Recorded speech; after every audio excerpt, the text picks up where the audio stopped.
मणिपुर की हालात बड़े संगीन है। आम लोगों के अंदर एक खौफ, एक अनिश्चयता पूरा विराजमान है। हजारों की तादाद में मणिपुर वासी अपने घर बार छोड़कर विस्थापित हो चुके हैं। लोग ये नहीं जानते कि कब अपने घर वापस जाएंगे। खेती बाड़ी सब बंद हो चुके हैं। हजारों की तादाद में घरों में आगजनी हो चुके हैं और दोनों वर्ग के, जैसे कि कुकी और मेथी की दोनों वर्ग के अंदर जो दरार पैदा हो चुके हैं, ये दरार कैसे फिर जोड़ेंगे मुझे पता नहीं, क्योंकि सरकार की तरफ से कोई ठोस कदम नहीं उठाए जा रहे हैं, चाहे वो राज्य की सरकार हो चाहे केंद्र की सरकार हो। बड़े ताजुब की बात है, बड़े बड़े बात तो दिल्ली में कहे जाते हैं, देश की बाहर भी बड़े बड़े बात कहे जाते हैं। हम लोग क्या करें? लगता तो है जब सारे मणिपुर जल रहे हैं तो हमारे देश की प्रधानमंत्री बंसुरी बजा रहे हैं। किसी के कोई परवाह नहीं मणिपुर के बारे में। आप जानते हैं, लोगों की घर में खाना नहीं है, दवाई नहीं है, बच्चों की पढ़ाई की कोई इंतजाम नहीं है, कॉलेज स्टूडेंट कॉलेज में जाने नहीं पा रहे हैं। सारे मणिपुर में दो गुटों के बीच जो झगड़ा चल रहे हैं, इस झगड़ा से इनको वापस लाने के लिए कोई कोशिश नहीं किए जा रहे हैं। बिल्कुल सरकार सारे चीजों पे आंख बंद करके बैठे हुए हैं। ये मैं सरकार को ये सतर्क करना चाहते हैं, अगर इस तरीके की हालात को वहां चलने दिया जाए तो ऐसा समय आएगी तो सारे चीज हमारा हाथ से निकल जाएंगे। क्योंकि अभी भी एक दूसरे को जरा सा भी यकीन नहीं करते। लगता है कि दो देश बन गए, एक कुकी लैंड और एक मेथी लैंड, अलग अलग देश बन चुके हैं। कोई किसी से यकीन नहीं करते, कोई किसी से संपर्क नहीं रखते। राशन पानी सारे बंद हो चुके हैं। हिल पे कहां जा रहे हैं देश, वहां नहीं जाने से आपको पता नहीं चलेगा। हमारे वहां आज गवर्नर साहिबा से हम लोग मुलाकात किए हैं। गवर्नर साहिबा खुद कह रही थी कि हालात बुरा है।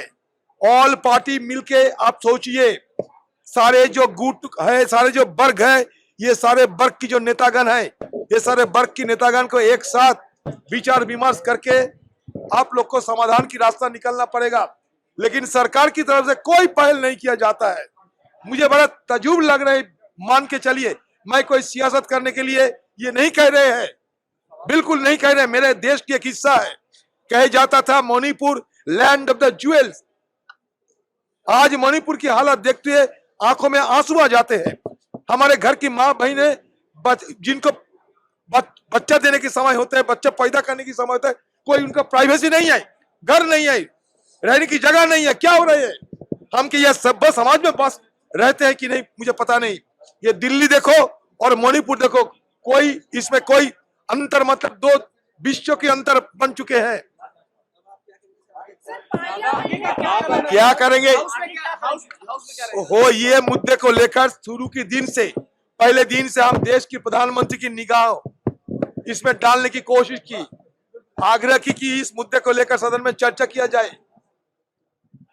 ये सरकार की नीति टूटे, इसके लिए हम बार बार गुहार लगाते आ रहे हैं, लेकिन सरकार सदन में ये बात नहीं रखना चाहते और इसके चलते एक के बाद एक दिन सदन ठप हो जाते हैं। ये सरकार बहानाबाजी करते हैं कि मणिपुर की मुद्दा एक कानून और व्यवस्था की मुद्दा, लेकिन असलियत ये नहीं है। मणिपुर की मुद्दा के साथ कानून व्यवस्था की सिर्फ कोई सरोकार नहीं है। जरूर कानून और व्यवस्था की मुद्दा है, लेकिन सिर्फ कानून का मुद्दा और व्यवस्था की मुद्दा ये अगर कहे तो इसका साथ हालात की कोई सरोकार नहीं है। मणिपुर की मुद्दा अभी एक जाति दंगा में तब्दील हो चुके हैं। ये जाति दंगा भयंकर आकार धारण कर रहे हैं। मैं सारे हमारे देश की प्रधानमंत्री की और सारे सरकार को मैं ये सचेत करना चाहते हैं कि मणिपुर की हालात हाथ से बाहर ना निकल दे तो देश के लिए बेहतर होगी, क्योंकि बॉर्डर म्यांमार कुछ नहीं है। वहां 1250 किलोमीटर के ऊपर हमारे बॉर्डर है, सिर्फ 7 किलोमीटर उसमें फेंसिंग है, बाकी सब खुले पड़े हुए हैं। बगल में म्यांमार के पीछे से चीन मदद करता है। अब कहां जाओगे? कोई परवाह नहीं करते क्या हो रहा है, नहीं रहे किसी की कोई परवाह नहीं। दिल्ली बैठ के खाली बतौलाबाजी कर रहे हैं। यहाँ हमारे ऊपर आरोप थोपना आसान होते हैं, लेकिन मणिपुर को संभालिए। मणिपुर के जो हालात को सुधारने की कोशिश कीजिए। मणिपुर में शांति बहाल करने के लिए हर संभव प्रयास करना चाहिए। वहां के हमारे मणिपुर के जितने जातियां हैं, शादियां पुरानी रिश्ता था और दुश्मनी में तब्दील हो गए हैं। शादियां पुरानी रिश्ता दुश्मनी में तब्दील हो गए हैं। सारे लोग वहां के चीफ मिनिस्टर के खिलाफ शिकायत दर्ज करते रहते हैं हमारे सामने, लेकिन ये सरकार चीफ मिनिस्टर का वहां वहीं उनको चेयर में बैठे हुए देख रहे हैं हम लोग।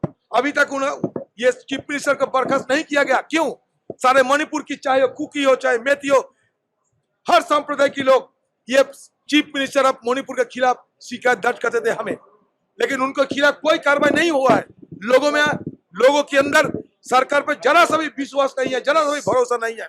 सरकार जब भरोसा टूट चुके हैं सरकार के हम लोगों की निगाहों में, तो सरकार कैसे चलेगा?